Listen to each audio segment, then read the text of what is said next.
অসমৰ ৰাইজক সাক্ষী কৰি পেলাই কৈছিলোঁ যে কেন্দ্ৰীয় নেতৃত্বই যেতিয়া মোক এই দায়িত্বৰ পৰা অব্যাহতি দিয়াৰ সিদ্ধান্ত ল'ব, মই এটা মুহূৰ্তও দেৰি নোহোৱাকৈ মোৰ পৰৱৰ্তী সভাপতিক দায়িত্ব চমজাই দিম। আৰু যোৱা 15 মে তাৰিখে মোক দিল্লীত মাতি নি কেন্দ্ৰীয় নেতৃত্বই এটা সংকেত দিছিলে আৰু সেইদিনাখনৰ পৰাই মই এই মুহূৰ্তটোৰ কাৰণে অপেক্ষা কৰি আছিলোঁ যে মই মোৰ পৰৱৰ্তী সভাপতি হিচাপে মোৰ ভাতৃ আমাৰ অসমৰ পৰা 3বাৰকৈ একেৰাহে সাংসদ হিচাপে নিৰ্বাচিত হোৱা আৰু সংসদৰ মজিয়াত আমাৰ গোটেই উত্তৰ পূৰ্বাঞ্চলৰ এক শক্তিশালী কণ্ঠ হিচাপে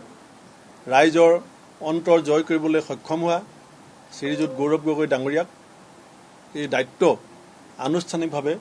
আজি অৰ্পণ কৰিবলৈ পাই মই নিজকে সৌভাগ্যৱান বুলি ভাবিছোঁ আৰু মই তেখেতৰ নেতৃত্বত যি আমাৰ আশা